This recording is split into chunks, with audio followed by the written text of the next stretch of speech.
Shalom, shalom. First and foremost, giving all of the praises and the glory to the Most High and His Son, Yahawah, Hasham, Hasham, and double honor to the apostles of the great no so right? And as we will continue to do, is read these scriptures, and hopefully, by the will of the Lord, gather the elect, as we're probably already doing anyway. Yes. So let's get it on. Okay, this is Amos 9 and 10. All the sinners of my people shall die by the sword. Yeah. Which say, the evil shall not overtake nor prevent us. No, actually, drop down. Jump to verse 10. I think it's verse 11.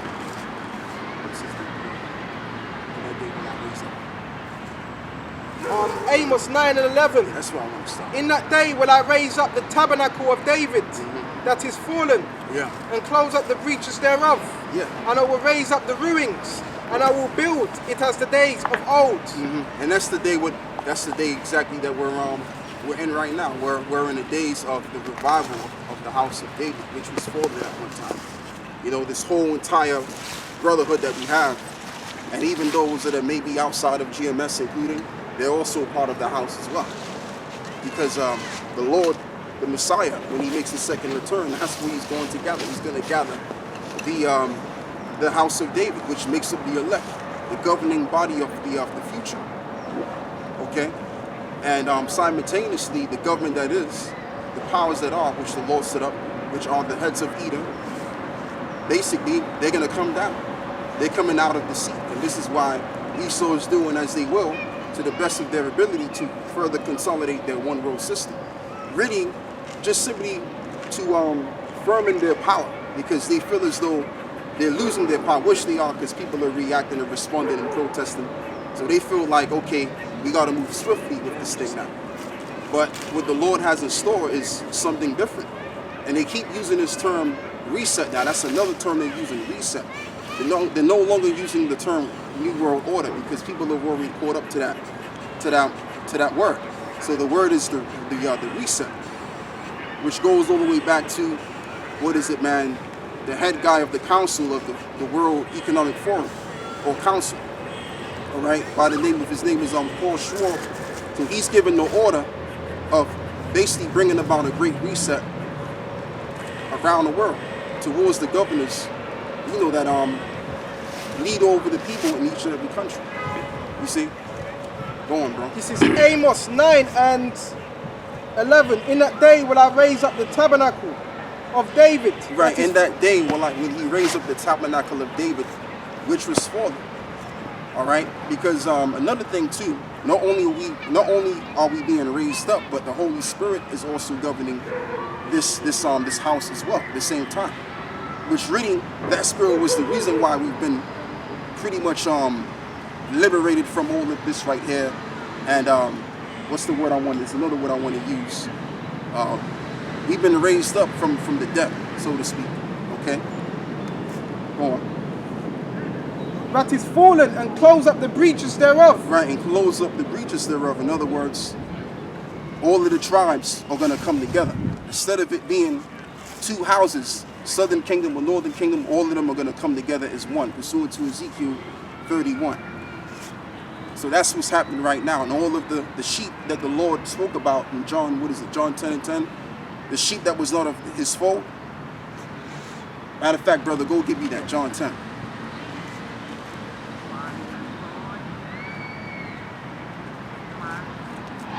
Because this is nothing but an Israelite thing, man. It's time for the Israelites to get it on, man.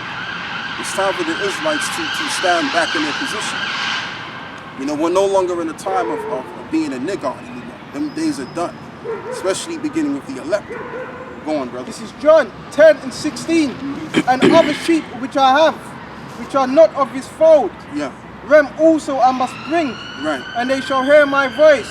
Right. And there shall be one fold and one shepherd. Right. So there's other sheep which he must bring, and they will be of that one fold. Because during the time of Yahawashi, all you had was the Southern Kingdom, Judah, Benjamin, and Levi. That's all you had at the time. Now you probably had speckles of remnants of you know, Northern Kingdom tribes that were there, but predominantly was the Southern Kingdom.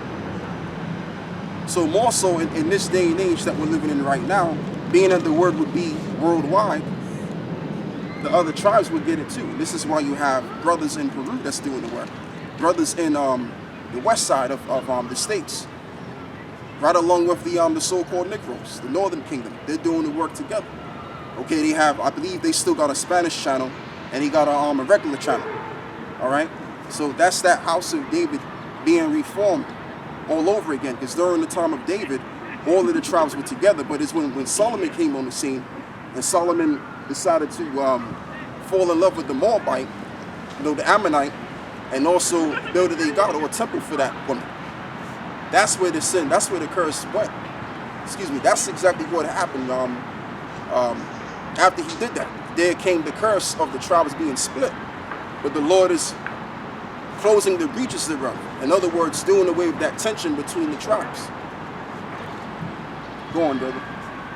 Finish on that. 1:10. To go back to where I was. Yeah, Amos, yeah. This is Amos 9 and 12. That they may possess the remnant of Edom. Right, that they may possess the remnant of Edom. And this is talking about the lands thereof. This ain't literal, because we're going to possess the whole nation. It says that in the scriptures, the whole nation is going to go into captivity. So what does this mean? This is actually talking about the landmass, because when you look at where Jerusalem's at, further south, which is where I believe it's Jordan. Within that area, within Jordan, there's an area called Petra. So Judah's going to take that land. There's going to be more landmass for Judah, for the tribe of Judah, as it continues to read. Go on. And all the heathen which are called by my name, saith the Lord Yahawashi, that doeth this. Yeah, so all of these other nations, they're going to be our slaves. They're going to go into captivity under us. That's what the Lord has installed into the future. All right? As always, the Lord set up nations and brought one nation down below another nation, and that nation were tributaries to that nation. As you have it right now, who's in the power seat? The so-called white man. Who's calling the shots? Who's setting the trends? These devils are setting the trends. And who's under them? We are in all of these other nations. The people of Elam, the people of Moab, the people of Ammon, all of these nations are under this devil. All right. So every kingdom, you've always had a nation that was superior than other nations. There's no such thing as equality and we're all human beings, we're all the same. We're not all the same. Okay, that's just a lie to pacify the majority of the people, so that they don't see what situation they're living in, and don't want them to see who really holds the power.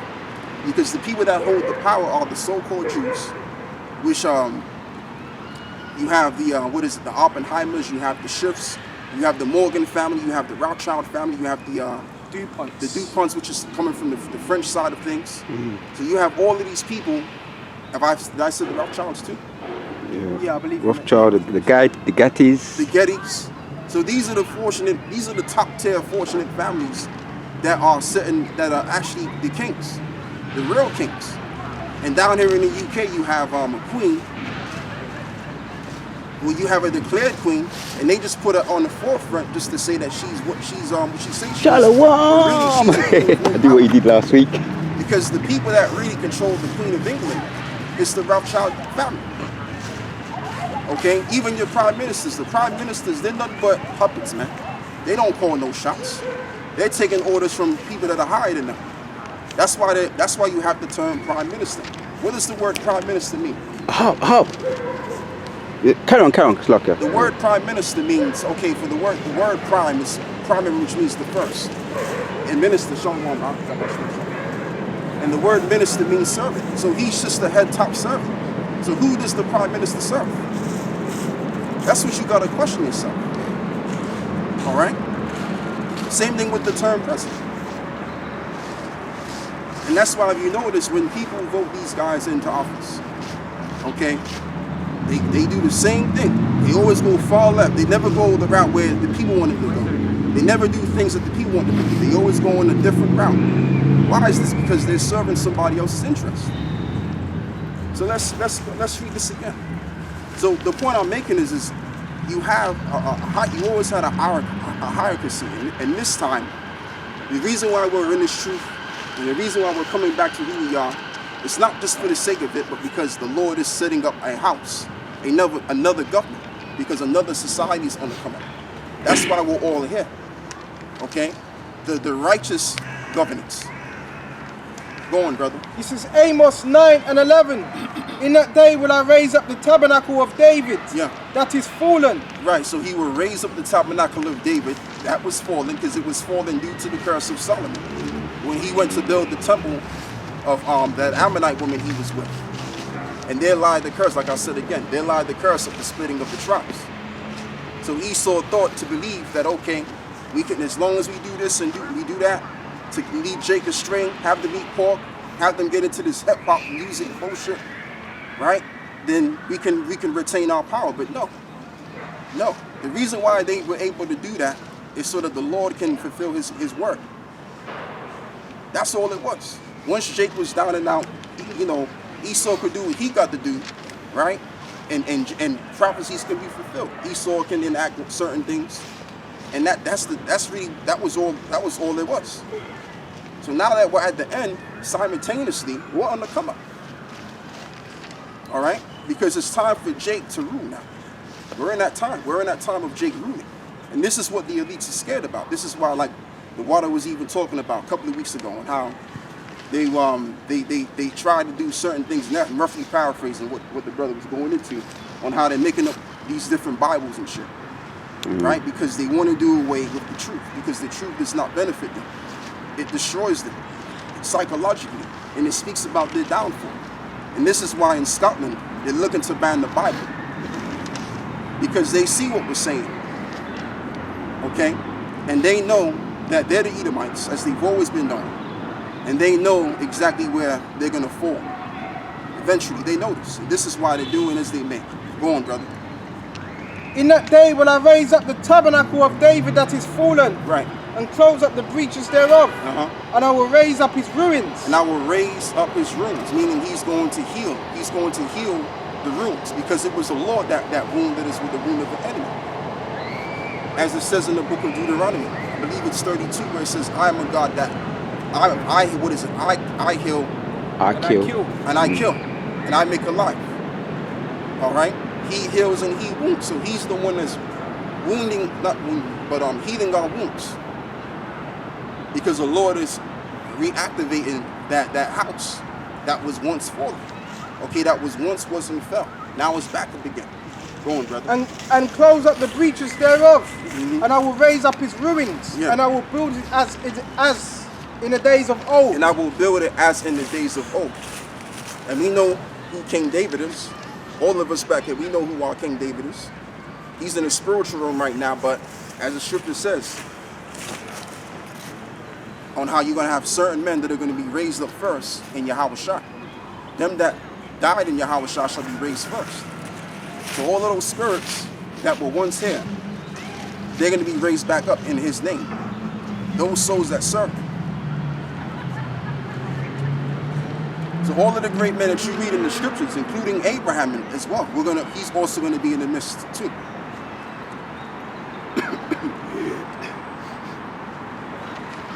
Go on.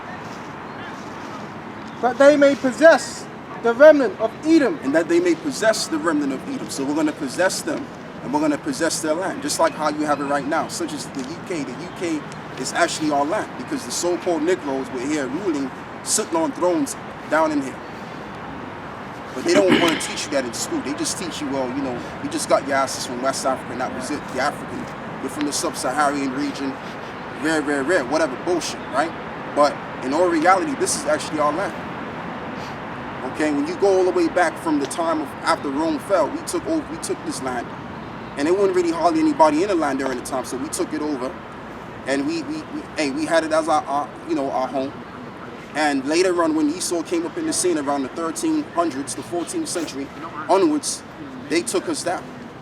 And then you had Oliver Cromwell, which he was really the guy that took down Charles the First. Yep. Took down Charles the First, and basically that whole entire family had to, get out of Dodge. His son, King James, I believe is King James is his son, if I'm correct, right? King James was his. I'm not sure. But he was related. He was related to King James, Yeah. in one way or another, but I'm not sure if it was the father or the son. And you had men that conspired against him. Yeah. With the bonfire, they burnt down what? The parliament? I think it was the parliament. And that's where you get bonfire now. That was them conspiring against Charles I, that whole bonfire now. Come. And that's how Esau came into the power seat. That's how they came in. They came in by destroying what we had, which was down in here in the UK and other parts of Europe.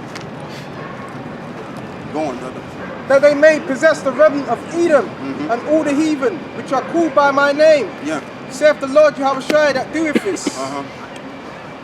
Behold, the days come, saith the Lord Yahawashi, that the plowman shall overtake the reaper. That's what's happening right now. We're overtaking the reaper spiritually. Not now, physically, but we're overtaking them spiritually. And then eventually we'll overtake them physically. Because who are the plowmen right now? Who's doing the hard work? Who's being oppressed from actually getting somewhere in this society? Jake is. So all Jake is basically they're in a situation where they have no choice but to have to work these hard jobs and shit like that. While these devils live deliciously. They live better than you do. But it says that the plowmen shall overtake the reaper, which we're the workmen going to overtake those of the reaper, what we worked for. Okay? And really the people that are really fortunate are these Edomites that run these companies, like Sainsbury's. Sainsbury's is a $1 billion pound company. Tesco's is a $1 billion pound company. But what do they pay their people? Nothing. Right. Okay? Just bits and pieces you get out of what they're really, how much money they really get. Okay, they're giving you a very minute income versus what their income is. That's how it is. Go on, brother. And who's predominantly working at these jobs? Jacobs. Working paycheck to paycheck. Go on, bro. And the treader of the grapes, him that soweth seed, and the mountain shall drop sweet wine. Okay. And the hill shall melt. In other words, we're going to be abundant. We're going to be abundant. When it says, read that again, that verse again. And the treader of the grapes, him that soweth the seed, and the mountains shall drop sweet wine. Right. And the hill shall melt. Right, meaning we're going to have an abundance of as he says, wine. It tells you right there in itself. All right? So we're going to be abundant in everything. This whole entire planet is going to be ours anyway in the future. So that means if you want oils of different kinds, hey, you can have those oils. Because the earth is yours.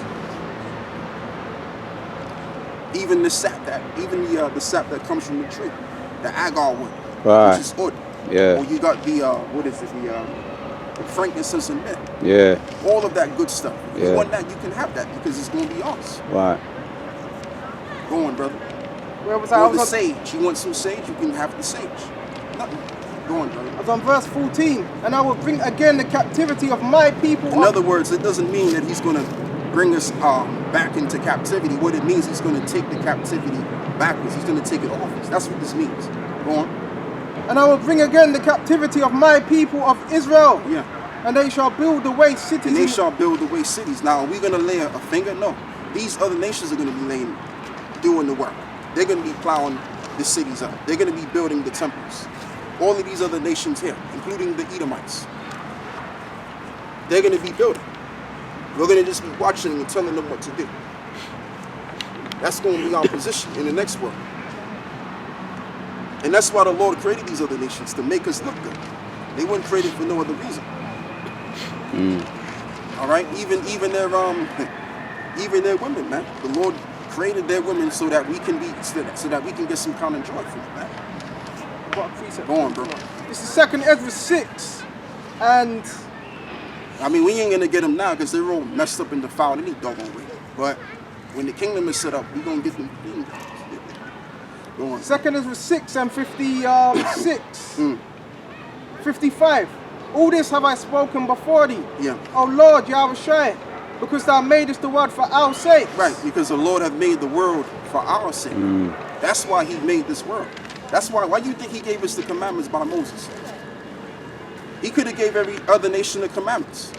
When Moses went on Mount Sinai for 40 days and for 40 nights, he went to go recover those laws and those statutes and those laws returned back to the Israelites. Go get Psalms 147 and 19. So if the Lord gave us the laws, which is nothing but more than the manuscript of the earth, then the earth is ours. But how come we don't possess the earth? Because of the sins going back to our forefathers.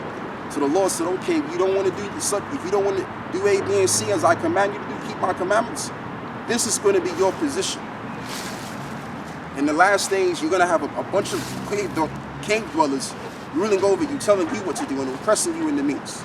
And you ain't going to have shit in their kingdom. That's the situation we're in right now. And that you should be just lucky that Esau give you a little bit of a piece of the pot, crumbs of the pot. All right, go on, brother.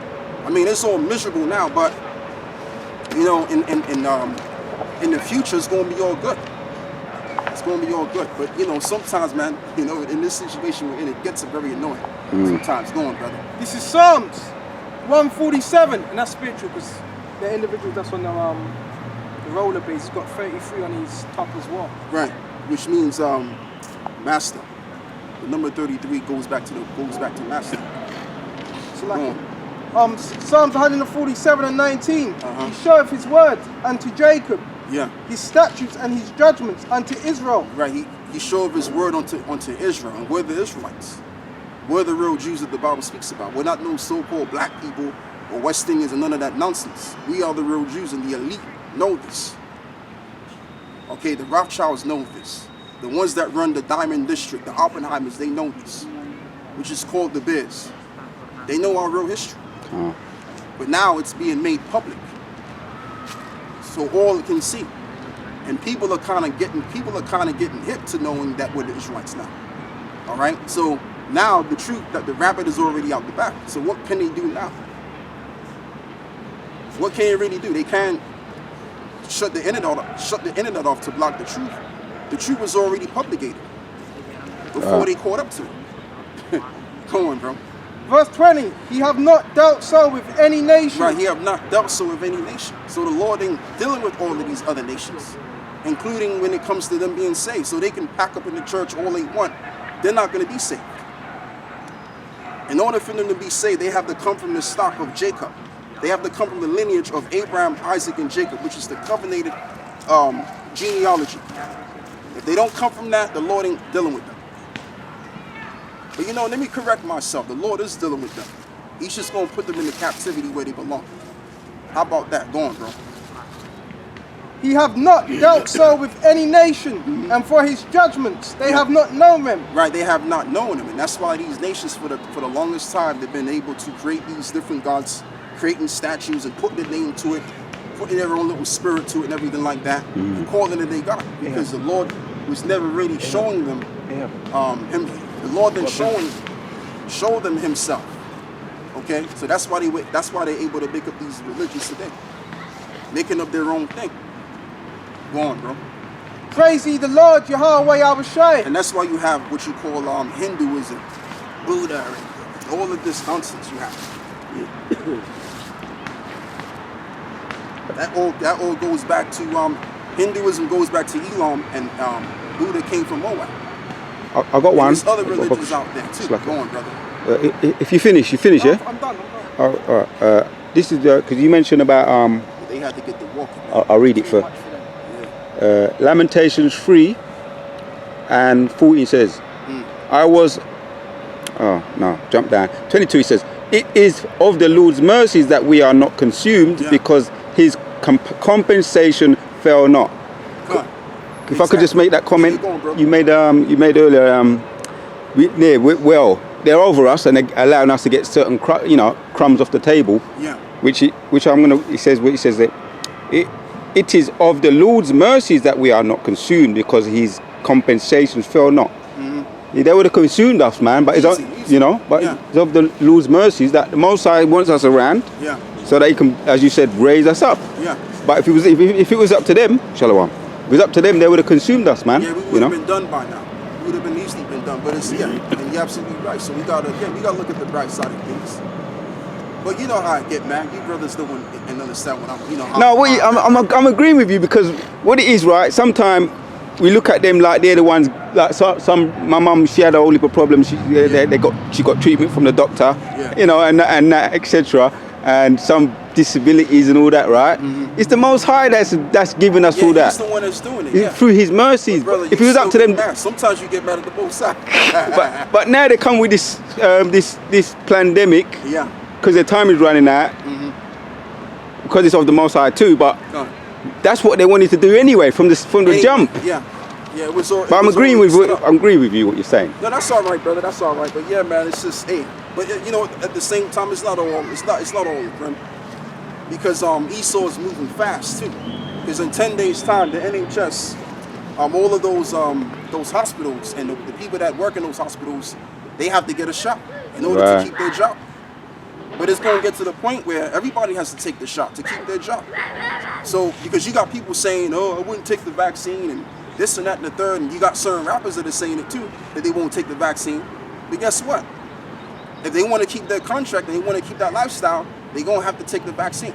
But see, the difference between these people out here and us, the difference is we have a real cause.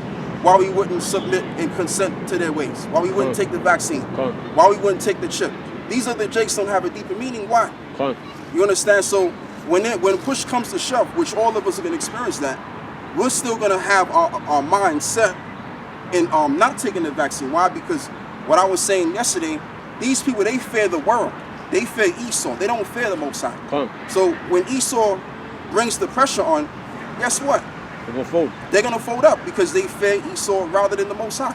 But see, with us, we fear the Most High. We fear the repercussions of the Creator.